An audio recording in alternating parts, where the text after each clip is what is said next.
안녕하세요. 바른투자 커뮤니티 주식부자 양성소 멘토를 맡고 있는 이빨톡톡입니다. 오늘은 이제 시황 얘기만 짧게 해보고 이제 방송 마무리 하려고 그래요. 자, 2020년 3월 24일 화요일날 이제 제작을 했던 영상이고요. 자, 장기 바닥 시그널이 이제 나오고 있습니다. 나오고 있는데 제가 그동안은 계속 바닥인지는 모른다라는 이야기를 했어요. 그러니까 지금도 사실 바닥인지 모르죠. 지나고 봐야 알지만 일단 바닥을 만들어줄 수 있는 이런 시그널들은 하나씩 나오고 있습니다. 이제 아직 남은 거는 유가라든가, 유가 같은 경우도 이제 미국 같은 경우 보면은 텍사스에서 이제 감산 얘기들이 나오고 있어요. 감산 안 하면 망하는데, 감산 안 하고 지금처럼 진행이 되면 3개월, 6개월 안에 다 망하거든요. 지금 미국 같은 경우는. 그래서 이걸 이제 법으로 이게 자유민주주의다 보니까 법으로 강제하기가 굉장히 좀 어려운 국면에 있죠, 미국은. 그런데 미국에서 예를 들어서 정부에서 지원을 무한대로 해줄 수는 없기 때문에 그렇게 해서 망할 거냐 감산할 거냐 하면 자동 감산이 결국은 언젠가 될 거거든요. 러시아하고 사우디가 원하는 게 그거죠. 지금 우리들이 감산해놨더니 니들은 증산해가지고 니들만 수혜를 보는 거 아니냐. 그래서 러시아가 삐져가지고 뭐 이거 한 거잖아요. 그러면 4월 달에 이게 어떻게 협의점이 만들어져서 진행이 될 수도 있다라고 봐야 돼요. 그런데 만약에 이게 이번 오펙에서도 뭐 문제가 생겨가지고 죽이고 가겠다라고 하면 이거는 좀 시간이 길어질 수 있겠죠. 시장의 반등이 나오다가 자 노이즈 요인으로 발생할 수도 있고 시장의 반등이 나오다가 폭등으로 진행을 시킬 수도 있는 이슈라고 생각을 하시면 됩니다. 이거는 이제 우리가 예측할 수가 없죠. 그러니까 이거는 그냥 나오는 대로 그렇게 생각을 하면 되는 부분이고, 그리고 유가하고 또 하나가 이제 코로나 부분이란 말이에요. 코로나 같은 경우가 지금 제일 문제가 유럽하고 미국이죠. 미국도 이제 저번 주 주말에 확진자가 큰 폭으로 증가하고, 뭐 유럽, 이탈리아 같은 경우는 무슨 사람들이 뭐 죽는 게 너무 많아가지고 화장터가 모자라고 막 그런다 그래요. 그러니까 요런 부분들이 이제 노이즈로 계속 있었는데 지금 보면 이탈리아에서 먼저 신호가 나오고 있습니다. 자, 확진자가 감소세로 이제 들어서는 흐름들이 나오고 있어요. 여기에 이제 불을 지펴주려고 그러면 치료제 같은 게 그러니까 쉽게 얘기하면 코로나가 감기라고 치면 나중에는 이제 감기로 기억이 되겠죠. 뭐 치사율도 낮고 뭐하고 하니까 어떤 약으로 이게 고쳐줄 수 있는 그런 치료제가 나온다 그러면 요것도 이제 뭐 상방만 가리키고 있단 말이에요. 근데 이제 이런 게 안 나오고 뭐하고 하면 확진자 감소 추세가 전체적으로 다 유럽이고 미국이고 전 세계적으로 이게 확인이 되는 시점이 와야 시장은 이제 바닥에 나오겠죠. 그런데 이탈리아가 지금 보면 가장 큰 문제예요. 처음엔 어때요? 중국이 문제였는데 중국은 지금 이제 셧다운 다 풀고 이제 공장 가동 다시 하고 뭐하고 하고 있죠. 한국 같은 경우도 문제였는데 우리나라도 뭐 거의 이제 뭐 잡혀가는 흐름으로 가고 있단 말이에요. 그리고 나서 이제 이탈리아랑 미국으로 이제 나중에 번진 건데 요런 부분에서 이게 나오면 어떻게 될까요? 시장은 가는 거예요. 지금 이런 노이즈들이 해결이 돼서 가는 게 아니고 경제적으로 타격은 있죠. 단기적으로 타격이 있는데 이건 이제 1분기에서 마무리가 될 거냐 2분기에서 마무리가 될 거냐 요 부분이 문제였단 말이에요. 경제라는 건 결국 가게 돼 있는데, 그러면 요런 부분에서 굉장히 뭐 실업자라든가 뭐 요런 것들이 많이 나오니까 부양책들이 각국에서 나오고 있는데 미국이 지금 쓰고 있는 부양책이 굉장히 과합니다. 2008년도 금융위기 같은 사태를 다시 만들지 않기 위해서 회사채 매입인지 뭐니 막 양적완을 무기한으로 풀겠다, 무제한으로 풀겠다, 뭐 이런 것들에 대한 발표가 막 나오고 있죠. 이 부양책의 규모가 2008년도 금융위기의 3배 정도 돼요. 근데 우리가 이걸 잘 생각해봐야 되는 게 2008년도 금융위기 때는 미국 지수가 보면 다우가 한 6,000선이었단 말이에요. 지금 다우가 2만 선이잖아요. 그러면 63이면 얼마예요? 6 곱하기 3 하면 18,000이잖아요. 대충 2008년도의 그 규모만큼 지금 부양책을 쓰고 있는 거라고 생각을 하시면 됩니다. 그러니까 이거는 실질적으로 금융위기가 아닌데 금융위기로 번질 수 있는 그런 부분들을 선제적으로 대응을 하기 위해서 이런 부양책들을 전 세계적으로 쓰고 있는 거죠. 이런 것들은 결국은 될 수밖에 없어요. 왜 그러냐면 안 되면은 돈 더 찍어서 더 풀어버리거든요. 달러라는 건 종이잖아요, 쉽게 얘기를 하면. 자, 종인데 돈을 찍어서 풀겠다는데 계속 가치가 올라가. 이게 말이 안 되는 거잖아요. 이게 이제 왜곡 흐름이란 말이에요. 달러가 한 개 있는데 이거를 3개 만들고 이거를 5개 만들겠다는데 똑같이 가치가 그대로 유지가 된다는 건 어때요? 말이 안 되는 거죠. 그러니까 이런 부분들이 결국은 이제 극단으로 가면 달러가 약세 흐름으로 진행이 되겠죠. 이런 흐름들이 결국 언젠가 나올 수밖에 없단 말이에요. 그런 흐름이 되면 어떻게 될까요? 이제 물가가 움직일 수가 있어요. 그러니까 지금 이제 금리나 시점이라든가 이런 부분들이 영원히 지속된다고 절대 생각을 하면 안 된단 말이에요. 이런 부분들이 시장에서 빨리 반영을 해버리면 저는 개인적으로 올해 가을이나 올해 겨울부터도 금리 인상이 다시 진행될 수도 있다라고 생각을 합니다. 물론 여기까지는 소설이니까 지나고 봐야 되겠지만, 그러니까 큰 버블 장세가 올 수도 있는 구간이다. 유동성을 너무 풀어놔서 그렇게 생각을 하면 되고, 이런 버블이라는 거는 결국은 또 끝이 안 좋기 때문에 없는 게 당연히 더 좋겠죠. 버블이 진행이 되지 않고 그냥 천천히 올라가는 게 좋은 겁니다. 증시든 뭐든. 이런 충격을 맞고 천천히 올라가면 어떻게 돼요? 충격을 요만큼 맞았는데 이게 천천히 올라가면 어떻게 되겠어요? 오래 가는 거예요, 오래. 근데 이게 만약에 V자로 갖고 여기까지 올라가 버리면, 자, 이렇게 오래 가는 거에 한 절반이나 조금 더 가면 또 폭락이 온다고. 그러니까 버블이라는 거는 항상 단기적인 변동성을 키울 수 있는 요인이기 때문에 좋은 부분들이 아니라는 거죠. 그런데 우리는 어때요? 시장에서 대응을 하는데 지금 가치를 기준으로 봐야 된다는 거죠. 비싸냐 싸냐만 보면 된단 말이에요. 싸다고요. 여기에서 동의하지 않는 사람은 아무도 없을 거란 말이에요. 근데 뭘 자꾸 움직이면 팔고 싼 구간에서 이게 매매를 자꾸 하려고 그런다고. 요런 거 함부로 하면 안 된단 말이에요. 철저하게 밸류 판단으로 이제 매수 매도를 해야 되는 구간이에요. 지금 구간에서는. 지금 전체적으로 다 저평가되어 있기 때문에 리밸런싱은 해줄 수 있겠죠. 싼 거 사갖고, 싼 거 팔아갖고 더 싼 거 사고, 요런 리밸런싱 전략은 취해줄 수 있겠죠. 장기적으로. 그렇지만 주식 비중을 줄이는 건 굉장히 리스크한 구간입니다. 지금 같은 구간에선. 그러니까 전문가들이 그런 얘기 많이 할 거란 말이야. 2008년도 같은 경우는 내렸다가 올라가는 척 하다가 만들어서 쌍바닥 만들고 갔으니까, 자, 여기에서 팔아갖고 여기서 다시 사갖고 요거 안 나오고 그냥 가버리면 어떡할 건데. 자, 여기에서 들고 있었어. 근데 여기서 반등 나오니까 팔아갖고 내려올 기다리는데 안 내려오고 그냥 가버리면 어떻게 할 건데. 그럼 다시 여기서 또 사야 되잖아요. 주식 투자를 그만하든가. 그러니까 이런 걸 하면 안 된단 말이에요. 이런 트레이딩을 하면 안 된다고요. 지금같이 저평가가 확대되어 있고 변동성이 확대되어 있는 구간에는 절대 그런 걸 하면 안 됩니다. 예를 들어서 단지가 그냥 어저께만 봐도 시장은 또 이제 불안 요인으로 나오고 목요일날 저점 자리 깨고 폭락할 수도 있으니까, 아, 불안하니까 종가 일단 팔아놓고 뭐 시초가에 다음날 시초가에 사야지.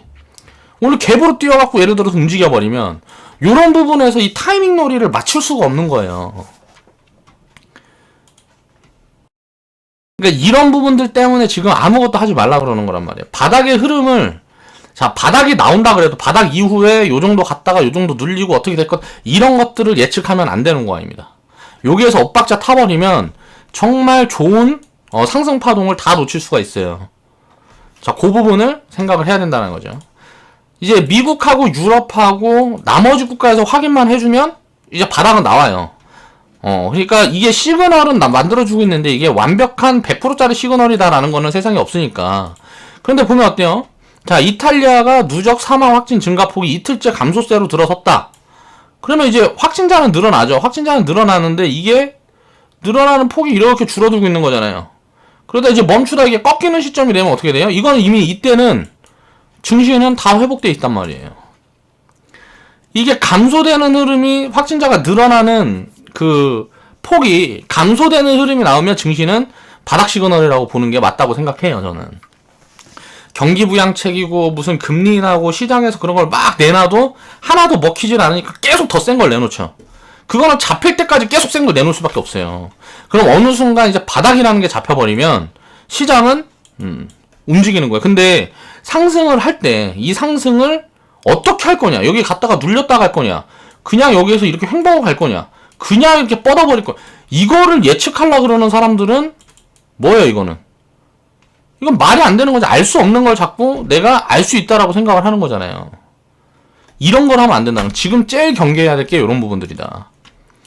자, 이탈리아에서 이제 이게 감소세가 나오면, 지금 미국 같은 경우는 보면 이탈리아보다 이제 검사 진행하고 뭐하고 했던 부분들이 한 일주일 정도 늦어요. 그러면 다음 주나 뭐 이렇게 돼서 미국도 감소세로 진행이 되면 어떻게 될까요? 시장은 폭발적으로 달려갈 거란 말이에요. 거기에 이제 노이즈가 아까 이야기했던 유가 같은 부분들이 해결이 돼야 되겠죠. 4월에 이슈가 있으니까 이게 뭐 이제 4월에 감산 합의를 한다든가 뭐가 하면 유가도 V자로 움직이겠죠. 그렇게 되면 이거는 뭐 시장에서는 우리가 생각하는 조정이라는 건 안 나오고 달려갈 수 있는 거예요. 물론 여기 딱 또 노이즈 요인이 하나 더 있습니다. 1분기 실적이 안 좋을 거니까 4월달, 5월달에 이제 보통 보면 이때 실적 발표를 하잖아요, 1분기. 그러면은 반등이 세게 나오면 실적 발표가 하면 또 이제 눌릴 수 있겠다. 저도 이건 이제 이렇게 생각을 하고 있는데, 이 눌리는 폭이 얼마나 될 건지를 모른단 말이야. 이건 미리 반영이 돼 있는 거기 때문에 눌리려고 그러다가 안 눌리고 가버릴 수도 있는 거야. 이걸 모르는 거란 말이에요. 그러니까 요런 것들을 예측을 해서 지금은 주식 비중을 조절을 하면 안 되는 거라는 거죠. 그냥 무조건 풀 비중으로 견뎌야 되는 거예요. 지금 같은 구간에서는. 그렇게 생각을 해야 된다는 거죠. 반등이라는 걸 잘못해서 한 번, 두 번 엇박자 타버리면, 자, 손실 회복도 이제 요원해주고요. 지수가 그렇게 갖고 움직여버리면 그 수익률을 따라잡는 건 굉장히 힘들어요. 왜 그럴까요? 원래는 금리 수준에서 변동성이 잡혀가는 게 정상입니다. 금리 수준에서 예를 들어 1%, 2%면, 자, 증시 변동성이라는 거는 요 정도에서 이제 등락폭이 보통 이제 진행이 되고, 호재라든가 악재운이 뭐 큰 게 있으면 잠깐 조금 더 큰 변동성으로 진행이 되고, 이렇게 되는 게 정상이에요. 지금 금리가 이제 0% 수준이잖아요. 그럼 변동성이 굉장히 작아야 되는데 어때요 지금? 변동성이 무슨 뭐 하루에 5%, 뭐 10%막 이렇게 나와요.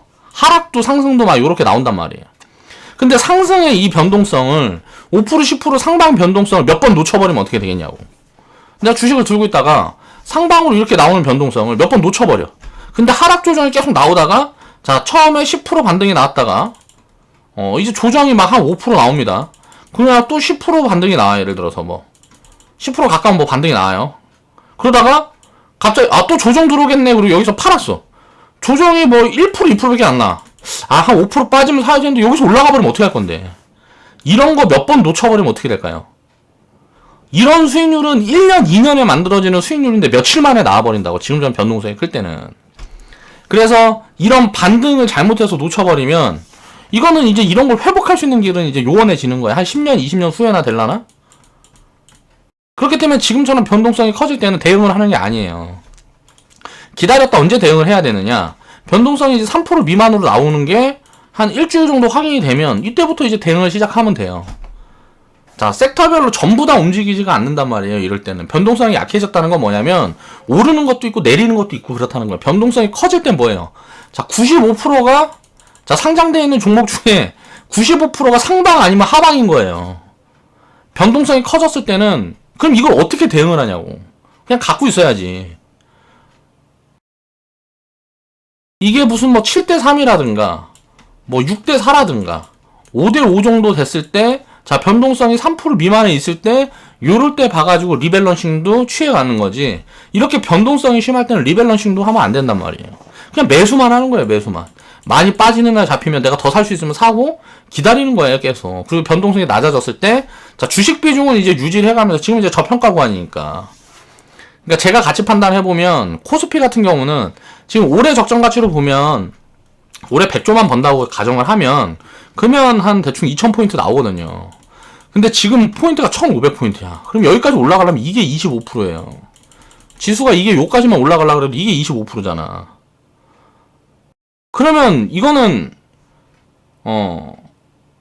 예를 들어서 그럼 2021년으로 또 가정을 해보면 전 제가 그냥 생각했을 때는 21년, 22년도에는 150조란 말이야. 한 요 정도는 벌 것 같거든. 못 벌어도 120조에서 130조는 벌 것 같아.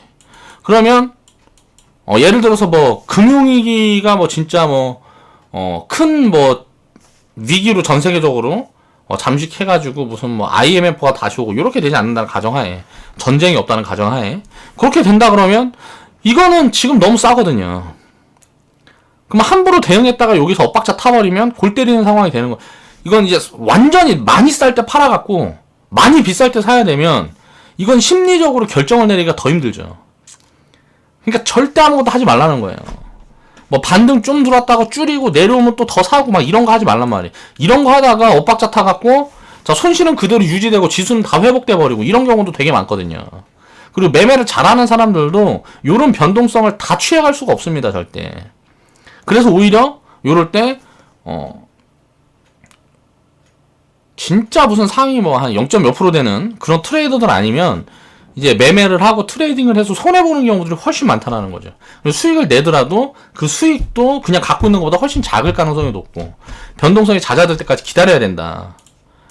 자, 지금 증시 흐름을 보면 절대 저평가 구간에서 변동성을 예측하지 말란 말이에요. IMF 때 보면 자, 여기가 이제 IMF 때입니다. 자, IMF 때 보면 요 바닥에서 지금 이거 봉으로 보면 아무것도 아닌 것 같죠? 이 반등이 이게 50%짜리 반등이에요. 지수가 50%짜리 반등이라고요. 이 지수가 50%짜리 반등인데 IMF 없다 아마 나라에서 IMF 그런 거 없다라고 뭐 국가에서 막 발표하고 뭐하고 해갖고 야 이거 IMF 오는 거 아니냐 막 그랬는데 그래가지고 아마 이거 급등한 걸로 내가 기억을 하고 뉴스를 본 것 같은데 정확하게는 잘 모르겠습니다. 그리고 나서 폭락해서 예를 들어 저점을 깼어요. 그리고 IMF 우리나라 지금 IMF입니다. 이게 발표해고 뭐야 그게 누구야 IMF랑 뭐 구제금융 받아가지고 그걸 어떻게 갚아나갈지 뭐 이런 것들 뭐 이거 하면서 그때부터 이제 바닥 잡고 움직이기 시작한 거란 말이에요. 그럼 이런 게 이렇게 될지 이걸 어떻게 아냐고. 우리가 지나고 봤으니까 아는 거지. 이런 결정이 일지 이 당시에 가보면 진짜 IMF가 올지 뭐 이걸 어떻게 알아요. 이 당시에 가서 본다 그러면. 그러니까 여기가 바닥이든 자 여기가 바닥이든 여기가 바닥이든 이게 뭐가 중요하냐고. 나중에 우리는 여기에서 팔 건데 이게 시장에 버블 있을 때 팔 건데 자 이렇게 버블 있을 때 팔 거잖아요. 버블 있을 때 줄일 거잖아 비중을. 근데 여기에서 이게 뭐가 그렇게 중요하냐고요. 여기에서 들었다가 눌렀다 이게 뭐가 그렇게 이걸 왜 맞추려고 그러냐고 단기적으로. 이거는 확률적으로 이기기가 어려운 배팅인데 이걸 왜 맞추려고 그러냐고요. 2008년도에도 마찬가지예요. 자 급락이 나왔다가 꼬리 길게 달고 반등이 나왔다가 다시 제자리 터치하고 자 그 자리까지 다시 밀려서 어떤 노이즈가 또 발생을 한 다음에 그리고 나서 이제 들어 올렸어요. 들었다 눌렀다 이제 쓰리바닥을 만들었죠. 이렇게 요렇게 한 다음에 이제 이렇게 움직인 거죠. 자 이게 두 번만 나올지 이게 세 번이 나올지 한 번만에 그냥 자 요 조정이 없어져 버리고 이렇게 올라갈 이걸 어떻게 하냐고. 지금 이게 2008년도랑 똑같은 그림으로 갈지 IMF 때랑 똑같은 그림으로 갈지 아니면 이제 그 전에 있었던 이런 뭐 요런 거 안 만들어 버리고 그냥 이렇게 올라갈지 아는 사람이 있냐고요. 없는데 이거를 알 수 있다고 생각한다고. 내가 여기서 갖고 있는데 예를 들어 여기서부터 갖고 있었어 주식을 여기서부터 100% 갖고 있는데 자 여기에서 손실이 크니까 이걸 메워보고 매매를 해서 좀 메워보자고 여기에서 좀 팔고 요 밑에서 사야지 하는데 안 그냥 안 내려오고 그냥 올라가 버리면 죽 써버린단 말이에요 이거는. 그러니까 이런 걸 절대 하지 말란 말이야. 전문가 방송도 최근에 보면 반등 나올 때 자꾸 줄이라 그래요. 대부분이 그런단 말이에요. 이런 큰 충격이 오면 무조건 조정을 다시 받고 들어가니까 자 줄였다가 밑에서 다시 사면 이게 효율이 그렇게 될 수도 있죠. 근데 그렇게 안 되면 그거 누가 책임져 줄 거냐고. 다시 내려갔다 올라가면 결국 올라갈 게 정해져 있으면 이게 답이 정해져 있어. 이게 내려가서 이 자리 이탈을 하든지 간에 아니면 밀렸다 올라오든지 이 답이 이렇게 올라갈 게 정해져 있는데 요 밑에서 왜 이걸 이렇게 팔았다가 샀다가 이걸 할 거를 이걸 왜 생각을 하냐니까. 이거 하면 죽는 거예요 잘못하면. 요런 데서 예를 들어서 생각을 해보자고요 우리가. 여기서 투자를 시작을 했어요. 자 여기서 시작을 했습니다. 이렇게 급락 나왔을 때 가만히 있었으면 되는데 여기서 대응을 해서 미스를 타버렸어. 자 그래서 남들은 다 여기에서 계좌가 막 더블 나고 50% 수익으로 돌리고 뭐 다 했는데 나는 여기에서도 계좌가 마이너스 30%예요. 그럼 이거 메우는데 시간이 얼마나 더 걸릴까요? 투자 기간 3년 4년 그냥 깨먹는 거란 말이에요. 여기에서 미스난 이 한 번으로. 자 여기에서 나왔던 이런 변동성은 여기에서 나왔던 이런 변동성은 안 나와요. 거의 한 7년 동안 한 번도 안 나왔습니다. 아직까지 뭐 한 10몇 년 동안 요때 있었던 이 변동성은 한 번도 나오질 않았다고요. 근데 이 변동성에서 엇박자를 타버릴 수 있는 리스크 있는 행위를 왜 하냐고. 하지 말라는 거죠. IMF 때도 마찬가지고 9.11 테러 때도 마찬가지고 이게 지나고 보니까 이게 들었다 눌러갖고 움직인 거지. 이때 만약에 이게 들었다가 눌리지 않고 여기서 이러다 올라가 버려 이걸 어떻게 알아요 이걸. 지금 만약에 돌아간다 그래도 이건 우리가 이제 결과를 알고 있으니까 자 여기서 팔아서 자 결과를 알고 있으니까 여기서 팔아서 여기서 사고 팔아서 사고 끌고 가면 되는 거 알고 있으니까 그런 거잖아. 이렇게 안 되면 어떻게 할 건데. 자 예를 들어 2008년도에도 여기 샀다가 하니까 여기에서 팔아요. 그러니까 여기서 다시 사. 어쩔 수 없으니까. 자 여기서 팔아서 여기 다시 사. 여기서 팔아. 사. 팔아. 사. 자 여기서 팔았는데 그냥 가버려. 그럼 어떻게 할 거냐고 이거. 지금 결과론적으로 지금 내려와 있으니까 무슨 뭐 이렇게 얘기하는데 안 내려오고 그냥 올라갔으면 어떻게 할 거냐. 다음 포지션을 항상 생각을 하면 버블이 없는 데서는 현금을 절대 많이 만들면 안 돼요. 자 현금이라든가 이제 뭐 대응을 하는 부분도 가치를 가지고 대응을 해야지. 가치 판단을 해서 비싸다 그러면 어때요?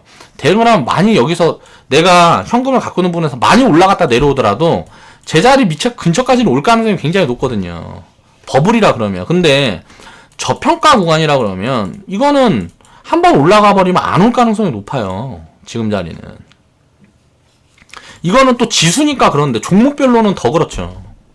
지금 지수는 보면 어때요? 2019년도 8월달, 자 2018년도 10월달 이 자리를 이렇게 한참 깨버렸죠. 지수는. 자, 이 자리 안 깨진 종목들이 없어요? 자, 종목들로 기업들로 보면 자 2018년도 10월달 바닥 구간을 안 깬 종목이 없냐고. 19년도 8월 바닥 구간을 안 깬 종목들이 없냐고요.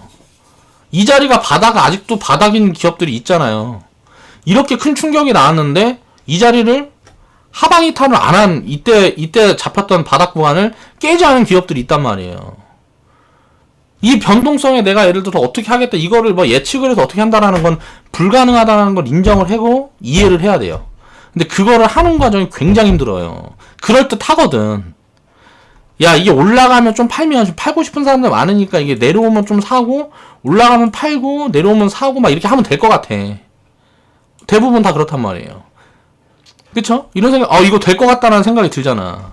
근데 해보면 막상 안 돼. 왜 안 되는지 이유를 모르는 거예요. 그러니까 안 되는 이유를 경험을 하면 이건 허송세월이란 말이에요. 그러니까 가지고 있으면서 해보세요. 팔고 싶으면 이때 내가 팔고 좀 이따 내가 요 자리 오면 사야지 했는데 그냥 갖고 있으면서 보시란 말이에요. 그 자리까지 진짜 내려오는지를 보라고요. 그러면 올 때도 있죠. 안 올 때도 있어. 그럼 이 확률적으로 분석을 해보면 이득일 확률이 높을까요? 아니면 손실일 확률이 높을까요? 손해를 볼 확률이 높을까? 이득을 볼 확률이 높을까? 저는 이걸 해봤거든요. 확률을 70% 이상 잡아냈는데 70% 이상 잡아냈는데 손해예요. 이게 복리적인 개념하고 시장 흐름에 따라서 섹터라든가 기업별로 움직임이 다 다르기 때문에 이게 손해가 되는 거예요. 확률을 70%로 맞췄는데 손해라니까요. 오르고 내릴 거를. 그러면 90%는 맞춰야 된다는 거잖아. 사서 팔아가 그냥 가만히 갖고 있는 것보다 이득을 보려고 그러면. 이걸 어떻게 하냐. 이건 인간의 영역이 아닌 거지. 하나님이 와야지. 자, 지금 제 말이 틀린 거였으면 반박을 해보란 말이에요. 이게 이렇게 될 거라고 확신을 해요. 예를 들어서. 거기다 내 목숨 걸 수 있냐고. 모르는 거잖아, 이거. 이렇게 될지 안 될지. 어떻게 하냐고. 여기서 V자로 가지 말란 법 있어요? 이거 V자로 안 갈 거라 이게 100%다라고 확신하는 사람 있어요? 없다니까요. 자, IMF 때처럼 저점 이탈해서 바닥을 뭐 더 깬 다음에 확인을 해주고 갈 거다. 2008년처럼 쌍바닥 만들고 바닥을 만들 거. 이거 다 소설이잖아. 근데 확실한 건 뭐예요? 확실한 쪽에 집중을 하라. 이건 다 소설이잖아, 이거는. 확실한 건 뭐예요? 결국 이 자리 넘어갈 거라는 건 확실해요. 자, 2500포인트 넘어서 3000포인트, 4000포인트 갈 건 확실하다고요. 우리나라가 멸망하지 않는 이상. 근데 이게 이제 언제 도달할 건데? 이거는 모르지. 자, 확실한 쪽에 배팅을 해놨는데, 그럼 간단하잖아요. 밸류 부담이 없고 뭐하고 하는데, 뭐 하려고 뭐 팔아서 다시 사고 막 이런 걸 하냐고. 하지 말라고. 리밸런싱 같은 경우는 예를 들어서 주식 비중, 리밸런싱 같은 경우는 달라요. 주식을, 자, 100% 유지를 하고 있는데, 지금 구간에서. 자, 많이 올라온 종목 줄여갖고 이거는 가치를 기준으로 해서, 이게 3만원 보고 있는데, 자, 1만원, 똑같이 1만원에 시작해서 3만원 가는데, 얘는 뭐 28,000원까지 왔는데, 얘는 아직도 13,000원에 있어. 그러면 이런 거 줄여서 이거 늘리고 이런 것들은 전략이 되죠. 그쵸? 이건 효율적인 전략이죠. 근데 가치 판단이 아니고, 변동성.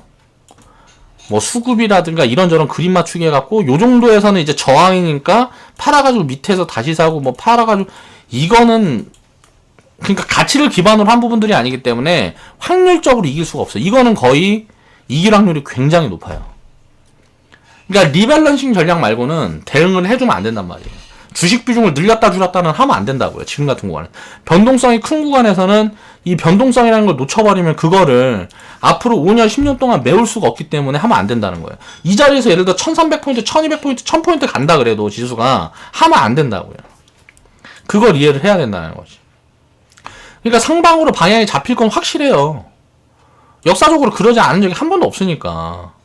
IMF가 났는데 IMF 없었던 때로 돌아가서 보면 IMF가 없었을 때잖아요. 이때는 IMF 없었을 때인데 IMF가 났는데 어때요? 이 자리 넘어서 성장하잖아요.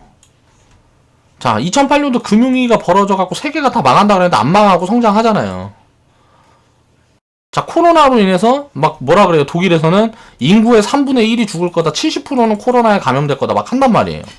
유럽에서 막 이런 얘기 하잖아요. 공포 조장에. 근데 어때요? 결국은 이렇게 인구에서 예를 들어 70%가 감염이 되든지 말든지 치료제 나와버리면 끝나는 건데 뭐. 그리고 이렇게 될 가능성이 몇 프로나 될까? 이거 안 되면 그냥 갈 거잖아. 또 이렇게 온다 그래도 갈 거잖아. 인구의 70%가 코로나 감염된다고 경제가 다 죽어요? 말이 안 되는 거잖아. 그러면 답은 정해져 있다는 거죠. 그 본질을 봐야 된다는 거예요, 본질을. 올라가기 전에 변동성이 어떻게 진행될지 예측하지 말라는 거예요. 아무것도 하지 말라고요. 지금처럼 변동성이 높을 때는. 뭘 하고 싶어도 꿋꿋하게 기다려야 돼요. 3% 미만 변동성이 나올 때까지 꿋꿋하게 기다려야 돼요.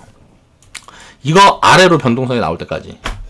그 다음에 이렇게 아래로 변동성이 나왔을 때, 이제 전체를 이제 내가 갖고 있는 포트폴리오라든가 전체를 보고 리밸런싱 전략을 취해서 장기적으로 끌고 가시면 된다. 지금 같은 경우는 거의 장기적으로 부자가 될 확실한 찬스다라고 생각을 하시면 됩니다. 요 자리에서 조금 더 이득을 봐야지 뭐 이런 거는 필요가 없는 구간이라고. 그런 걸 너무 하려고 그러다 보면 오히려 큰 흐름을 다 놓치고 굉장히 상승장에 크게 소외가 될 수도 있다라는 생각을 해야 됩니다. 그러니까 이탈리아도 드디어 이제 감소가 되기 시작했습니다. 그러면 이게 미국이랑 이런 부분에서 이제 나오면 코로나는 끝난 거예요. 지금 악재가 딱 있는 거는 두 개가 가장 큰 건 이제 뭐 코로나죠. 자, 코로나는 이제 거의 끝나가는 축으로 가는 거예요. 미국도 줄어들고 뭐하고 해버리면. 이런 부분들이 이제 시그널이 몇 개가 쌓여야 되는데, 자, 1번이 나왔어. 그 다음에 이제 2번이 미국인데, 요거는 아직 안 나왔어. 자, 3번은 뭐 이제 독일이라든가 다른 유럽 국가들. 그 다음 뭐 이제 중동이라든가 뭐 이렇게 넘어가겠죠. 자, 이건 뭐 이제 치료제 같은 부분들. 뭐 이런 거 해갖고 요게 넘어가면 공장이 다시 돌아가고 뭐하고 해야 되는데, 자, 부양책이 들어가니까, 이거는 이 코로나가 잡힌 다음에 경제 성장은 확실하거든요. 일단 1, 2분기라도 이 부양책 효과를 톡톡히 볼 수밖에 없단 말이에요. 그러니까 서프라이즈가 굉장히 크게 나올 수밖에 없다는 거죠. 악재는 다 반영해놨고 이제 이 부양책에 대한 반영을 한 개도 안 됐단 말이에요. 이걸 반영을 언제 시작할 거냐 갖고 지금 싸우고 있는 거라고. 멍청한 짓거리라는 거예요. 그냥 가만히 있으면 됩니다. 자, 유가 같은 경우도 마찬가지예요. 자, 러시아가 죽든 사우디가 죽든 미국이 죽든 미국의 셰일 기업들이 죽든 누구 하나 죽으면 끝나는 거예요. 이게 뭐 장기화가 된다 그래도 사우디는 지금 뭐 재정까지 합하면 한 70불 정도 돼야 된대요, 유가가. 그러니까 이게 만약에 지금 구간에서는 이렇게 해서 만약에 1, 2년 가버리면 러시아하고 사우디가 다 망하는 거예요. 러시아는 한 40불에서 45불. 저는 사우디가 한 30불 정도 되는 줄 알았는데 70불이라고 그러더라고요. 그러니까 재정 규모가 러시아보다 크더라고. 그러니까 사우디는 석유 말고 다른 산업이 없는 거야. 미국 셰일 기업들은 이건 망한다 그래도 미국은 진짜 쥐꼬리만큼의 타격이 있는 거예요. 미국에서 이 셰일 기업들이 다 망한다 그래도. 근데 이제 이게 합의를 하면 다 망하지 않고 가는 거고 합의를 못하면 결국은 어디가 망하고 가는 거예요. 그러니까 이건 노이즈가 나올지 어쩔지 알 수가 없단 말이에요, 우리가. 그냥 되는 대로 대응하면 되는 거예요. 4월에 예를 들어서 지수가 반등이 지금 구간에서 이렇게 나오다가 코로나 좀 잡혀가는 흐름 보이고 막 부양책 같은 거 막 효과 나오는 거 같고 해서 지금부터 예를 들어 반등이 좀 나오다가 이제 조정이 좀 들어와야 되네. 자, 실적 발표 나오고 뭐하고 해야 되니까 조정이 들어와야 되네 하다가 이 감산에서 이거 합의 얘기 나오면 어떻게 될까요? 그냥 가는 거예요. 근데 여기에서 실적 발표 나와야 되고 좀 불안하고 한데 이런 부분도 안 나왔으니까 빠져야지 하는데 여기서 감산에 실패했다 그럼 또 조정이 나왔다 가겠죠. 이런 부분들은 어떻게 해요? 그때 닥쳐서 체크를 해봐야지 이거를 어떻게 예측을 해갖고 이걸 갖고 대응을 하냐고. 그런 거 하면 안 된다라는 거예요. 그냥 되는 대로 받아들이면 돼요. 미국 셰일 기업이 망하든 러시아가 망하든 사우디가 망하든 망하고 갈 거냐 그냥 합의하고 갈 거냐 요거는 뭐 그렇게 어떻게든지 해결이 될 거란 말이지. 근데 모른다는 거죠. 어떻게 해결이 될지. 불확실한 건 코로나 같은 부분인데 중국이랑 한국 사례를 보면 어때요? 지금 확진자가 늘었다가 줄어들어 갖고 완전히 잡혀가고 있는 국가가 두 국가밖에 없어요. 전 세계적으로. 중국이랑 한국. 중국도 이제 뭐 우한 같은 경우 지금 우한 폐쇄 조치 푼다 그러잖아요. 공장 다 가동 시작하고 뭐 이게 시작이 되고 있단 말이에요. 한국 같은 경우도 지금 보면 어때요? 이제 확진자 감소 추세로 확실하게 들어섰어요. 그러면 이제 이런 사례들이 지금 이탈리아에서도 나오고 있잖아. 그쵸? 자, 확률이 굉장히 높아지는 거죠, 점점. 그럼 사람들이 어떻게 될까요?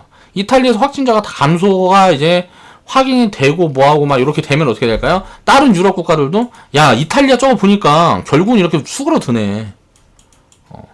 그럼 이제 3차 감염이 진행이 돼가지고 날씨가 따뜻해지면 잡혀갈 거라고 생각을 하고 있는데, 대부분의 사람들이. 날씨가 따뜻해지고 뭐하고 하는데도 만약에 확진자가 폭발적으로 늘어버리고 막 이런 식으로 된다 그러면 이건 골 때리는 상황이 될 건데, 그렇지 않고 끝나가는 흐름으로 가면 이미 지수는 어디가 있을까요? 지수는 그런 게 확인이 될 때쯤이면 이미 여기 가 있을 거라면 2000포인트 다 넘어 있을 거예요. 그런 게 확인이 될 쯤이면. 그러니까 올해 가을쯤이면 결국은 제가 생각했을 때는 올해 가을이나 겨울 뭐 그 근처 어디에서는 이미 2000포인트를 넘어 있을 거란 말이에요. 여기에서 근데 그럼 결국은 이렇게 될 건데, 여기에서 흔들렸다 갈지, 더 빠졌다 갈지, 그냥 갈지, 요 세 개를 놓고 야 흔들렸다 갈 거다, 더 빠졌다 갈 거다, 이런 큰 충격을 받았는데 조정이 없는 게 말이, 이런 걸 뭐 하려고 하고 있냐고. 이거 웃긴 거 아니에요?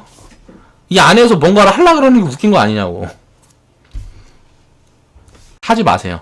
아무것도 하지 마시고, 진짜 뭐 2000포인트 넘어까지 만약 반등이 진행이 된다거나, 일단 뭐 1800포인트 넘어까지 반등이 진행이 되면, 거기에서 만약에 먼저 치고 올라갔고 밸류가 뭐 조금 애매한 기업들이 생기고 뭐하고 하면 그런 종목들은 리밸런싱 전략을 취해도 된다고 생각을 하지만, 2000포인트 밑에서 현금을 만드는 건 굉장히 저는 바보 같은 짓이다라고 생각을 하고 있습니다.